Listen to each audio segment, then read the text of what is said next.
കേട്ടത് വിശ്വസിക്കാനാവാതെ തന്മയി ശബരിയെ കണ്ണും വീഴ്ചു നോക്കി. സർ എന്താണ് പറഞ്ഞത്? അവളുടെ ശബ്ദമിടറി. തന്മയ്ക്ക് മനസ്സിലായില്ലേ? എൻ്റെ ഭാര്യയ്ക്ക് പ്രസവിക്കാനുള്ള കഴിവില്ല. ഞങ്ങൾക്കൊരു കുഞ്ഞു വേണം. അഡോപ്റ്റ് ചെയ്യാനാണ് വൈദേഹിയുടെ തീരുമാനം. പക്ഷെ എനിക്കതിന് താല്പര്യമില്ല. ഞാൻ കഷ്ടപ്പെട്ട് സമ്പാദിച്ചത് മറ്റാരുടെയോ കുഞ്ഞിന് നൽകാൻ എന്നെക്കൊണ്ട് സാധിക്കില്ല. എനിക്ക് എൻ്റെ രക്തത്തിൽ പിറന്നൊരു കുഞ്ഞിനെ തന്നെ വേണം. വാടകയ്ക്കൊരു ഗർഭപാത്രം സംഘടിപ്പിക്കാൻ എനിക്ക് കഴിയും. പക്ഷേ എൻ്റെ കരിയർ, ഇമേജ് അതെല്ലാം ഒരു തടസ്സമാണ്. തന്മയ്ക്കിപ്പോൾ ലേലത്തിലിരിക്കുന്ന വീടും പുരയിടവും ഞാൻ തിരിച്ചു പിടിച്ചു തരാം. ഒരായുസ് ജീവിക്കാനുള്ള ബാങ്ക് ബാലൻസും തരാം. 9 മാസം. 9 മാസം തൽക്കാലം ഇവിടെ നിന്നൊന്ന് മാറി നിന്നാൽ മതി. ആരും അറിയാത്ത സ്ഥലത്ത് സുരക്ഷിതമായി ഞാൻ പാർപ്പിക്കാം. ഡെലിവറി കഴിഞ്ഞ് കുഞ്ഞിനെ എൻ്റെ കയ്യിൽ ഏൽപ്പിക്കുന്നത് വരെ. അത് കഴിഞ്ഞാൽ നമ്മൾ തീർത്തും അന്യരായിരിക്കും. മൂന്നാമതൊരാൾ ഇതറിയാനും പാടില്ല. തന്മയ്ക്ക് ഞാൻ 2 ദിവസത്തെ സമയം തരാം. ആലോചിച്ച് തീരുമാനിക്കും. തന്മയ്ക്ക് ലോകം മുഴുവനും തനിക്ക് ചുറ്റും കറങ്ങുന്നത് പോലെ തോന്നി. എത്ര ലാഘവത്തോടെയാണ് ശബരി സർ സംസാരിച്ചത്. അയാൾക്ക് അയാളുടെ രക്തത്തിലൊരു കുഞ്ഞിനെ വേണമത്രേ. +2 നല്ല മാർക്കോടെ പാസ്സായിട്ടും നിവർത്തികേട് കൊണ്ടാണ് പിന്നീട് പഠിക്കാൻ പോവാതിരുന്നത്. പലയിടത്തും ജോലിക്ക് ചെന്ന് ഒടുവിലാണ് പ്രശസ്ത ടെലിഫിലിം താരം ശബരിനാഥിൻ്റെ വീട്ടിൽ ഹോം നേഴ്സായി കയറിയത്. വയ്യാത്ത അമ്മയെ നോക്കാൻ. ആയമ്മ ഒരു പാവമാണ്. കൊട്ടാരം പോലുള്ള വീട്ടിൽ പാവം തനിച്ചാണ്. ശബരി സാർ ഷൂട്ടിങ്ങിന് പോകുമ്പോഴൊക്കെ അമ്മയ്ക്ക് രാത്രിയും പൂട്ടിരിക്കേണ്ടി വരാറുണ്ട് ദിവസങ്ങളോളം. സാറിൻ്റേത് പ്രണയവിവാഹമാണ്. പിന്നണി ഗായിക വൈദേഹി മാം. വിവാഹം കഴിഞ്ഞിട്ട് 3 വർഷമാവുന്നു.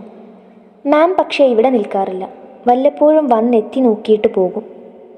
ആയമ്മയുടെ വാക്കുകൾ കടമെടുത്താൽ, അവരൊക്കെ വലിയ തിരക്കുള്ളവരല്ലേ കുട്ടിയെ, നമ്മളൊക്കെ തിരക്കാൻ എവിടുന്ന് നേരം. അമ്മയ്ക്ക് പ്രായത്തിൻ്റെ അസുഖമൊഴിച്ചാൽ പറയത്തക്ക പ്രോബ്ലം ഒന്നുമില്ല. വലിയ ജോലിയൊന്നും ഇവിടെ ഇല്ലതാനും. പുറം പണിക്ക് വർഗീസേട്ടനുണ്ട്. ആള് ശുദ്ധനാണ്. മാസാമാസം ശമ്പളവും കൃത്യമായി തരും. എല്ലാ പെൺകുട്ടികൾക്കും ഉള്ളതുപോലെ ശബരിയോട് അവൾക്കും ആരാധനയായിരുന്നു. ഇതുവരെ നേരിട്ട് മുന്നിൽ ചെന്നിട്ടില്ല. ഭക്ഷണം ടേബിളിൽ കൊണ്ടുവച്ചാൽ ആയമ്മ പോയി വിളിക്കും. കഴിച്ചേച്ചും പോവും വരെ കർട്ടൻ്റെ വിടവിൽ കൂടി എത്തി നോക്കും. 1 വർഷമായി ഇവിടെ. ഇതുവരെ ഒന്നും മിണ്ടിയിട്ട് കൂടിയില്ല. ആ ചിരിയും നടപ്പും കാണാൻ വല്ലാത്ത ഭംഗിയാണ്. കുപ്പായമിടാതെ വന്നിരിക്കുമ്പോൾ കറുത്ത രോമങ്ങൾ ഇടതിങ്ങിയ ആ വിധിമാറിലേക്ക് അറിയാതെ നോട്ടം പാളും. പലപ്പോഴും വൈദേഹി മാമിനോട് അസൂയ തോന്നിയിട്ടുണ്ട്. ആ സാറാണിപ്പോൾ. തന്മയ്ക്ക് പിന്നെ അവിടെ നിൽക്കാൻ തോന്നിയില്ല. വയ്യെന്ന് കള്ളം പറഞ്ഞ് വീട്ടിലേക്ക് തിരിച്ചു. സാറിൻ്റെ വാക്കുകൾ വീണ്ടും ചെവിയിൽ അലയടിച്ചു. ലേലത്തിലിരിക്കുന്ന വീടും പുരയിടവും തിരിച്ചു പിടിച്ചു തരാം. ഒരായുസ് ജീവിക്കാനുള്ള ബാങ്ക് ബാലൻസ് ഇട്ടുതരാം. ശരിയാണ്. വീടും പുരയിടവും ഇന്നോ നാളെയോ ബാങ്കുകാർ ജപ്തി ചെയ്ത് കൊണ്ടുപോകും. വയ്യാത്ത പാർവതിയെയും കൊണ്ട് എങ്ങോട്ട് പോകും? തലയിൽ വലിയ മുഴയുമായാണ് പാർവതി ജനിച്ചത്. ജനിച്ചപ്പോൾ മുതൽ ഓരോ അസുഖങ്ങൾ വേറെയും. അവളെ ചികിത്സിക്കാൻ മാത്രം വരുത്തി വെച്ചതാണ് ഈ കടങ്ങളെല്ലാം. ഒടുവിൽ എല്ലാ വിഷമങ്ങളും ഒരു മുഴം കയറിൽ തീർത്ത് അപ്പനും അങ്ങ് പോയി.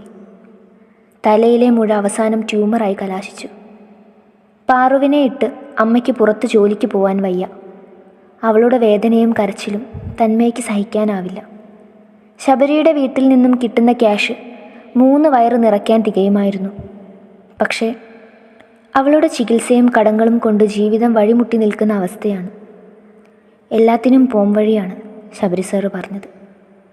പക്ഷേ എങ്ങനെ? അത് ഓർക്കുമ്പോൾ തന്നെ തന്മയുടെ ദേഹം പിന്നെയും തളർന്നു. വീട്ടിലെത്തിയ പാടെ കയറ്റുകട്ടിലിൽ വിരിച്ച പായയിലേക്ക് കയറിക്കിടന്ന് അവളുടെ ഉള്ളം തേങ്ങിയതുപോലെ കട്ടിലും ഒന്ന് കരഞ്ഞു. എന്താ മോളെ? ശാരദാമ്മ വന്ന് അവളുടെ അരികിലിരുന്നു നെറ്റിയിൽ തലോടി. എന്തേ കിടക്കുന്നേ? വയ്യേ? ഒന്നുമില്ല അമ്മേ. ആ കൈയെടുത്തു മാറ്റി അവൾ ആ മടിയിലേക്ക് തലവെച്ച് കിടന്നു. പാറു എന്ത് ചെയ്യാമ്മേ? അനക്കൊന്നുമില്ലല്ലോ. എൻ്റെ കുട്ടി ഇത്ര നേരം കരച്ചിലായിരുന്നു. ശാരദാമ്മ സാരി തലപ്പ് കൊണ്ട് കണ്ണു തുടച്ചു. വേദനയുടെ ഗുളിക തീർന്നിട്ട് 3-4 ദിവസമായി. ഈ മാസം ഡോക്ടറെ കാണിക്കേണ്ടതല്ലേ? തീരെ വയ്യാതായി എൻ്റെ മോൾക്ക്.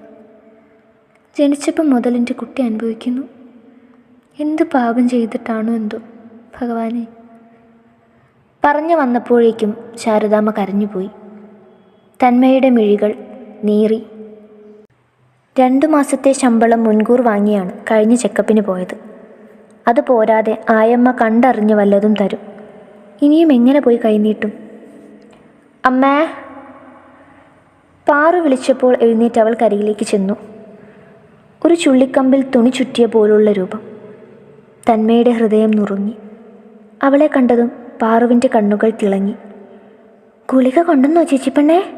പാറുവിന് വല്ലാതെ നോവുന്നു. അവളുടെ ചിലമ്പിച്ച സ്വരം കാതിലടിച്ചതും തന്മയെ പൊള്ളിപ്പിടഞ്ഞു. അവൾ കരികിലേക്കിരിക്കുമ്പോൾ ഹൃദയം ഉരുകി ഒലിക്കുന്നുണ്ടായിരുന്നു. പാതി മരിച്ച കണ്ണുകളിൽ പ്രതീക്ഷ നിറച്ച് പാറു പിന്നെയും അവളെ നോക്കി. മൊത്തം വേദനയാ പാറുവിന്, വല്ലാത്ത നോവ, സഹിക്കാൻ വയ്യ. ഇതൊന്ന് കൊന്നു തരുമോ ചേച്ചിപ്പെണ്ണെ? എനിക്ക് സഹിക്കാൻ വയ്യ. പറച്ചിലിനൊപ്പം അവളുടെ ഏങ്ങലടിയും ഉയർന്നപ്പോൾ തന്മയി പൊട്ടിയൊഴുകുന്ന കണ്ണുകളോടെ പുറത്തേക്കിറങ്ങി. ആരോട് ചോദിക്കും? ആരുടെ മുന്നിൽ കൈനീട്ടും? ഒരാശ്വാസവാക്ക് പറയാൻ പോലും ആരുമില്ലല്ലോ ദൈവങ്ങളെ. അല്ലേലും അഷ്ടിക്ക് വകയില്ലാത്തവരെ ആര് തിരിഞ്ഞു നോക്കാൻ? എന്തിനാണ് ദൈവം അവൾക്ക് ഇങ്ങനെയൊരു ജന്മം കൊടുത്തതെന്ന് പലപ്പോഴും ആലോചിച്ചിട്ടുണ്ട്. ജനിച്ച നാൾ മുതൽ വേദന തിന്നുന്നു. പാവം, ഒന്ന് എഴുന്നേറ്റ് നടന്നിട്ടില്ല. അവളെ സന്തോഷിപ്പിക്കാൻ ഒന്നും തന്നെ ചെയ്യാൻ സാധിച്ചിട്ടില്ല. എന്തിന്? അവളുടെ വേദന ശമിപ്പിക്കാനുള്ള മരുന്ന് പോലും. ഹൃദയം വിണ്ടുകീറിയപ്പോൾ തന്മയെ കണ്ണുകൾ ഇറുക്കെ അടച്ചു. പാറുവിൻ്റെ തേങ്ങൽ അപ്പോഴും ഉള്ളിൽ നിന്നും ഉയരുന്നുണ്ടായിരുന്നു. പിറ്റേന്ന് പതിവിലും നേരത്തെ എഴുന്നേറ്റു എന്ന് പറയാം. എപ്പോഴേലും ഉറങ്ങിയോ എന്നറിയില്ല. പാറു പുലരും വരെ കരച്ചിലായിരുന്നു. ഒരാശ്വാസവാക്ക് പോലും പറയാനാവാതെ അമ്മയും മക്കളും പരസ്പരം നോക്കി മിഴുനീർ വാർത്തിരുന്നു. കോഴിക്കോട് തുറന്ന് അവയ്ക്ക് ഭക്ഷണം നൽകിയും അമ്മിണിയെ പുറത്തേക്ക് അഴിച്ചുകെട്ടിയും പച്ചക്കറി നനച്ചും മുറ്റമടിച്ചും കഴിഞ്ഞപ്പോഴേക്കും സമയം 8 കഴിഞ്ഞിരുന്നു. തന്മയെ ചെന്നാലേ ആയമ്മ കിച്ചണിലേക്ക് വരൂ.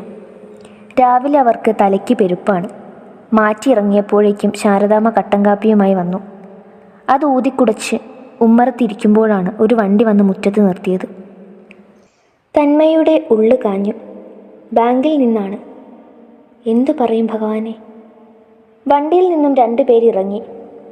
മോള് പോകുന്നതിന് മുന്നേ കാണാൻ വന്നതാ ഞങ്ങൾ. സുധാകരേട്ടൻ ഇരിക്കെ. തന്മയെ ചിരിക്കാൻ ശ്രമിച്ചു. ഇരിക്കുന്നില്ല മോളെ, എന്തായി കാര്യങ്ങൾ? തീരുമാനം വല്ലതും ആയോ? അയാൾ അവളെ സഹതാപത്തോടെ നോക്കി. സുധാകരേട്ട, അത് മോളെ, നാളെ തന്നെ വന്ന് സീല് വെക്കാനാ ബാങ്കിൻ്റെ ഓർഡർ. അതിനു മുമ്പ് നിങ്ങളെ ഒഴിഞ്ഞു തരണം. അതായത് ഇന്ന് തന്നെ. ഈ വയ്യാത്ത കൊച്ചിനെയും കൊണ്ട് ഞങ്ങൾ എവിടെ പോവാനാ സുധാകര? ശാരദാമ്മ ദയനീയമായി അയാളെ നോക്കി. ഞാൻ എന്ത് പറയാനാ ശാരദേ? മാനേജറുടെ കയ്യും കാലും പിടിച്ചാൽ ഇത്രയെങ്കിലും ഇളവ് അനുവദിച്ചത്. നിങ്ങൾക്ക് തന്നെ അറിയാലോ അത്. തൽക്കാലം വാടകയ്ക്ക് ചെറിയൊരു വീട് ഞാൻ സംഘടിപ്പിച്ചു തരാം. അങ്ങോട്ടേക്ക് മാറും.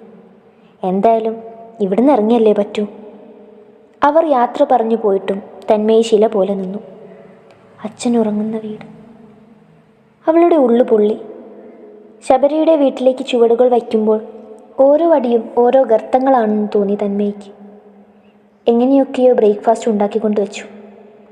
ആയമ്മ ഇടയ്ക്കിടെ എന്തു പറ്റിയെന്ന് ചോദിക്കുന്നുണ്ടായിരുന്നു.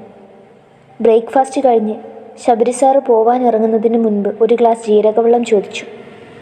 സാധാരണ താഴെ ഇറങ്ങി വന്നാണ് കുടിക്കാറ്. ആയമ്മയ്ക്ക് സ്റ്റെപ്പ് കയറാൻ പാടാണ്.